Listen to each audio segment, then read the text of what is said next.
Mo malalaman kung may aneurysm ka? Alamin muna natin kung ano nga ba ang aneurysm. Ito ay umbok sa ugat sa kahit anong parte ng katawan. Pwede sa legs, kidney, utak, pero ang pinakamadalas na natatamaan ay ang aorta. Ang aorta ang pinakamalaking ugat sa katawan.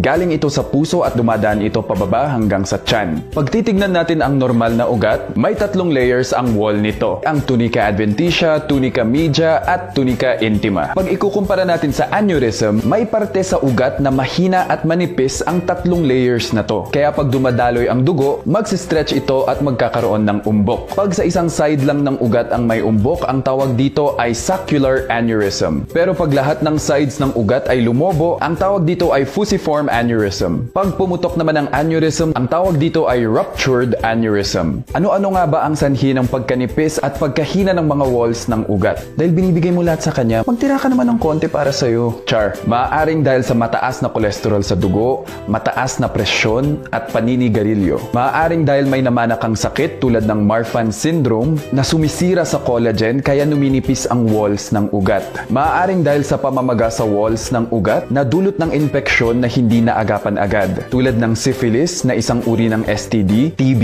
o salmonella. Ano ba ang sintomas ng aneurysm? Nakadepende sa laki at location nito. Pag malaki yan, mga more than 6 cm at ang location nito ay nasa bandang taas ng aorta, maaaring maipit ang daanan ng hangin at esophagus na nasa likod nito. At ang sintomas ng pasyente ay hirap siyang makalunok at hirap huminga. Pag ang aneurysm naman ay nasa bandang baba ng aorta sa may tiyan, may makakapa ang doktor na bukol na pumipintig. Pag ikaw mismo napansin mo ito, huwag mo na itong pisilin dahil pwedeng pumutok yung aneurysm. Pag nasa utak naman ang aneurysm, dumodoble ang pagtingin, sobrang sakit ng ulo, may stiff neck at nagsusuka. Nakikita ang aneurysm at kung gaano kalaki ito gamit ng X-ray, ultrasound, mas maganda CT scan or MRI. Paano nga ba natin maiiwasan ang aneurysm? Siguraduhin mababa ang kolesterol sa dugo. Iwasan ang mga matatabang pagkain, mga fast food, fried foods. Lalo na sa mga mahilig sa french fries, mataas ang bad cholesterol nito. Kung diagnose ka ng high blood, siguraduhin iniinom mo araw-araw ang gamot mo, regular ang follow-up mo sa doktor, at namomonitor lagi ang presyon sa bahay.